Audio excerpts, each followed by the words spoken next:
নমস্কার বন্ধুরা, আমি চলে এসেছি আপনাদের সামনে নতুন একটা জুসের রেসিপি নিয়ে। এটি গরমকালের পক্ষে খুবই উপকারী একটা রেসিপি।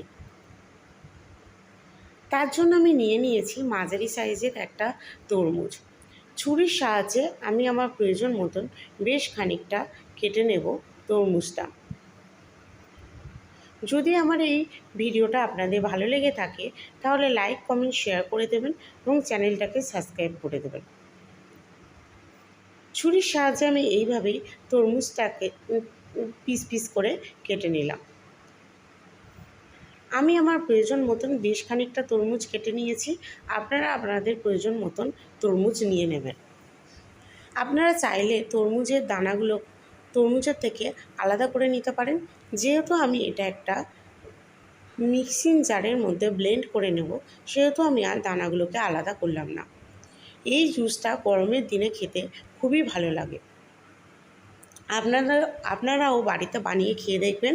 আশা করছি আপনাদেরও ভালো লাগবে। আমার প্রয়োজন মতন তরমুজটা কেটে নেওয়া হয়ে গিয়েছে।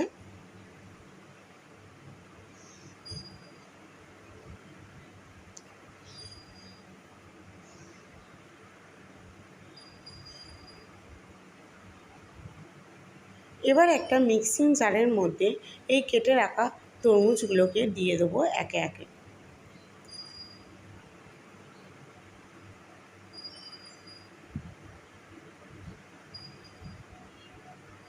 এর মধ্যে দিয়ে দিলাম প্রয়োজন মতন বিট লবণ, সামান্য পরিমাণে চাট মশলা, সামান্য পরিমাণে গোলমরিচের গুঁড়ো আর একটা লেবুর রস। এর মধ্যে আপনারা চাইলে চিনি আর বরফের টুকরো অ্যাড করতে পারেন। যেহেতু আমি খুব একটা মিষ্টি পছন্দ করি না, তাই চিনিটাকে অ্যাভয়েড করলাম। জুসটা এখানে তৈরি হয়ে গিয়েছে। এবারে আমি একটা ছাঁকনির সাহায্যে ছেঁকে নেব একটি পাত্রের মধ্যে জুসটাকে।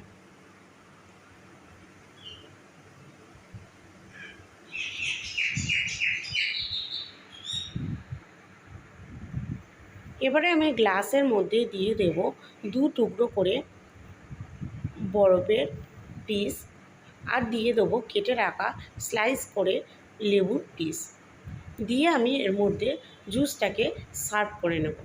এইভাবে আপনারা বাড়িতে বানিয়ে খেয়ে দেখবেন। আশা করছি আপনাদেরও ভালো লাগবে এই জুসটা খেতে।